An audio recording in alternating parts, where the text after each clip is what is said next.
अब ये जो 1% टैक्स का नफाज है ताजिरों पर, ये किस तरह से इम्प्लीमेंट होगा, इसका तरीकाकार क्या होगा? ताजिर दोस्त स्कीम के बारे में तो एक एक्सपेक्टेशन थी भी पहले से कि ये कामयाब नहीं होगी, चूंकि असखुद तो यहाँ पर कोई भी टैक्स देने के लिए तैयार नहीं है। तो अब इसका ऑल्टरनेट बेहतरीन सोल्यूशन क्या है आपकी नज़र में? Thank you very much. देखिए ये आरआरएमसी की रिपोर्ट के थ्रू भी यही सजेस्ट हुआ था कि एक जो है अक्रॉस द बोर्ड एक विदहोल्डिंग टैक्स लगाया जाए। इसको अब हमने प्रपोज किया कि जी 1% होना चाहिए, और अप टू 3 करोड़ से ऊपर जिसकी भी ये इनकम है उस पे फिर ये उसकी इनकम पे मिनिमम टैक्स हो जाना चाहिए। अब इसमें होगा ये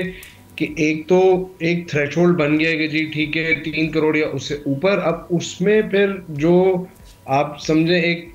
एक सब कैटेगरी क्रिएट हो जाएगी कि जी ठीक है ये जो ताजिर हैं इनकी क्योंकि इतनी इससे ज़्यादा इनकम है,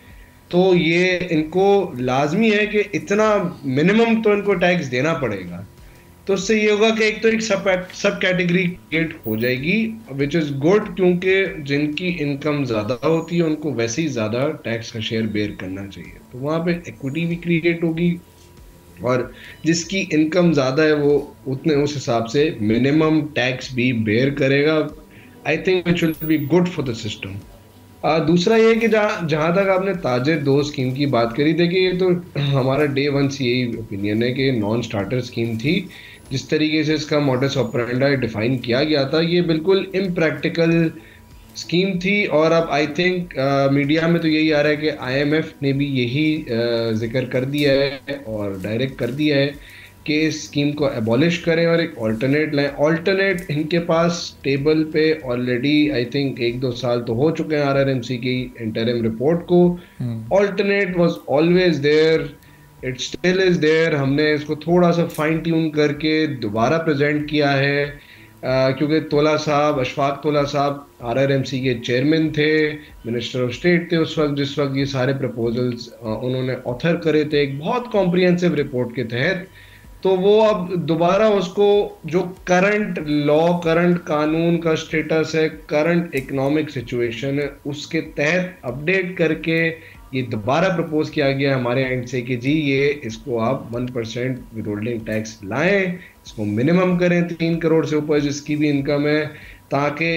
ये लोग टैक्स नेट में भी आए, और जिसकी ज़्यादा इनकम है वो उस हिसाब से अपना एक मिनिमम उतना टैक्स जमा करें। अच्छा, अब अगर इन प्रपोजल्स पर गवर्नमेंट इम्प्लीमेंट करती है और ताजिर टैक्स नेट में आ भी जाते हैं, तो वो कोई एक फिगर आपके जहन में मौजूद है कि कितना इस 1% पर टैक्स लागू करने के बाद उनसे टैक्स कलेक्ट किया जा सकता है, और उस कलेक्शन से क्या तनख्वाहदार तबके पर कोई रिलीफ के असरात मुरतब हो सकेंगे? कोई सुपर टैक्स कम हो जाएगा या जो स्लैब्स हैं वो कोई तब्दील हो सकते हैं?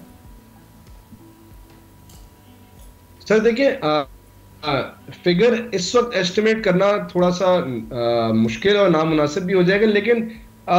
मेरे ख्याल से 200 से 300 अरब तो इनका इकट्ठा हो सकता है, प्रोवाइडेड ये सही तरीके से इसको इम्प्लीमेंट कर पाए। अगेन देखें, टैक्स प्रपोज करना, टैक्स लेवी करना और टैक्स को इम्प्लीमेंट करना तीनों मुख्तलिफ स्टेजेस होते हैं। ठीक है, प्रपोज तो हो गया है,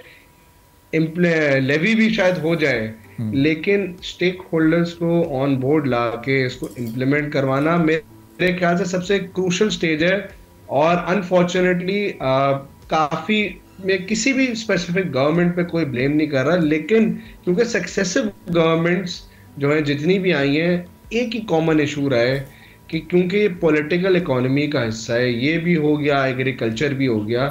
तो इसमें एक कभी भी आज तक कोई स्टेक होल्डर्स को ऑन बोर्ड लाके मिडिल ग्राउंड नहीं रीच किया। हमेशा कहीं ना कहीं से जो है कोई नेगोशिएशन ब्रेकडाउन हो जाती है, और फिर जो है कोई भी टैक्स इम्पोज या लेवी नहीं हो पाता सही तरीके से।